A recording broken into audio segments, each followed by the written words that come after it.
All right, let's get right into it. We are diving deep into the 2026 NFL Draft, but we're going to skip right past all the glitz and glamour of round one.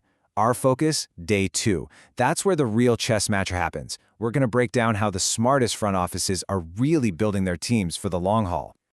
Look, everybody gets hyped for the first round. You got the big stage, the music, all the drama. But you want to know where championships are actually built? It's in the war rooms on day two. This is the foundation of a great roster. For the sharpest general managers out there, these picks aren't just random shots in the dark. No, they are surgical strikes. Each one is picked to solve a very specific problem on their roster. These are the guys who become long-term quality starters. You know, the real heart and soul of a winning football team. So here's the game plan. We'll start with the day two chess match itself. Then we're going to look at how teams reloaded their offenses. After that, we flip over to the other side of the ball, fortifying the defense. And we'll wrap it all up by trying to spot the player who could be the biggest future star of the whole bunch. Okay, first up, reloading the offense. In today's NFL, you absolutely have to score points. And day two is where you find those key players, those cornerstones that can take your offense from pretty good to completely unstoppable. Let's kick things off with the Arizona Cardinals. This is a team that has been trapped in what we all call quarterback purgatory. So taking Carson Beck here, well, it's a huge swing for the fences.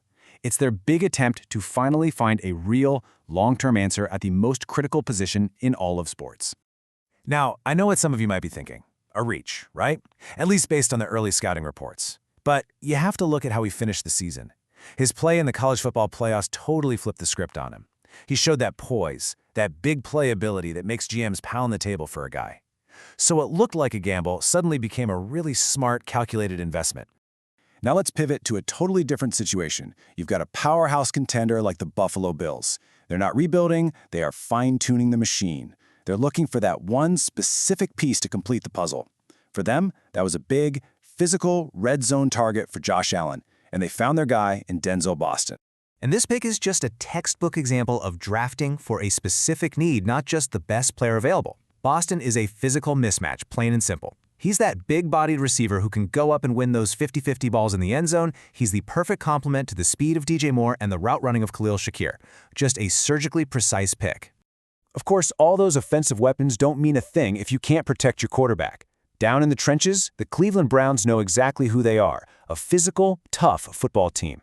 So they continued to rebuild their O-line by grabbing Chase Biasantis, an aggressive guard who fits their smash-mouth identity perfectly.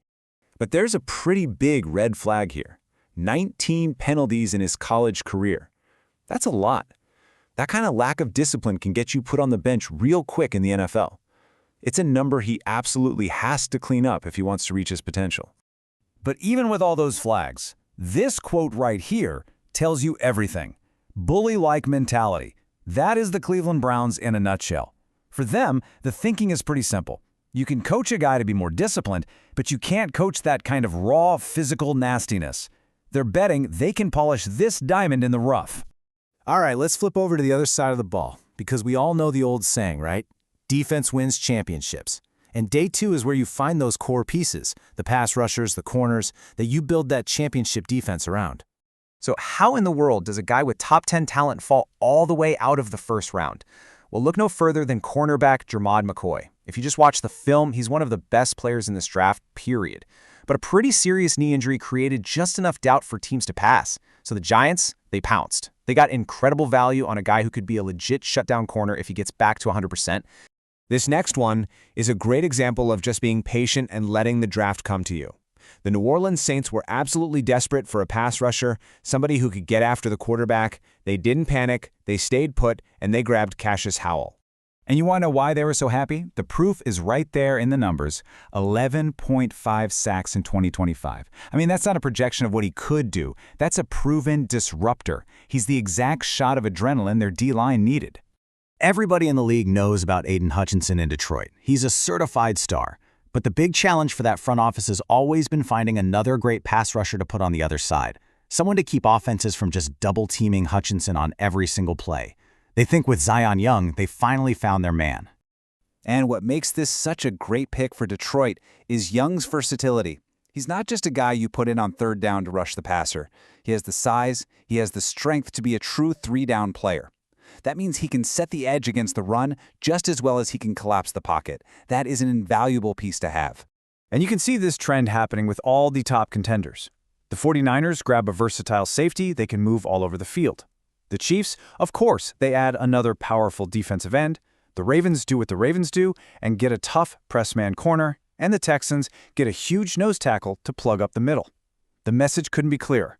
If you want to win a Super Bowl, you use day 2 to get tougher and deeper on defense. Okay, now for my favorite part. Day 2 isn't just about filling needs. It's also about betting on pure upside. It's about finding those guys with unbelievable athletic traits who, for whatever reason, aren't seen as safe first-rounders. And we've got 2 perfect examples of what I'm talking about right here. First, there's Anthony Hill Jr., a linebacker who was just a one-man wrecking crew in college. Sacks, forced fumbles, he did it all. He slipped because there were some questions about his instincts in the run game, but if the Packers can coach him up, his ceiling is an all-pro. Then there's Eli Stowers, a 45.5-inch vertical for a tight end. That's just insane. He's raw, sure, but you cannot teach that kind of athleticism. And that right there is the very essence of day 2. It's that beautiful balance between proven college production and just mind-blowing potential. It's about finding the guys who are going to outplay their draft spot and become the future of your franchise. So, after all that, it really just leaves us with one final question. When we look back on this class a few years from now, who becomes the biggest steal of the entire 2026 draft? Is it one of these guys? The answer? Well, we're going to have to wait and see it unfold on Sundays.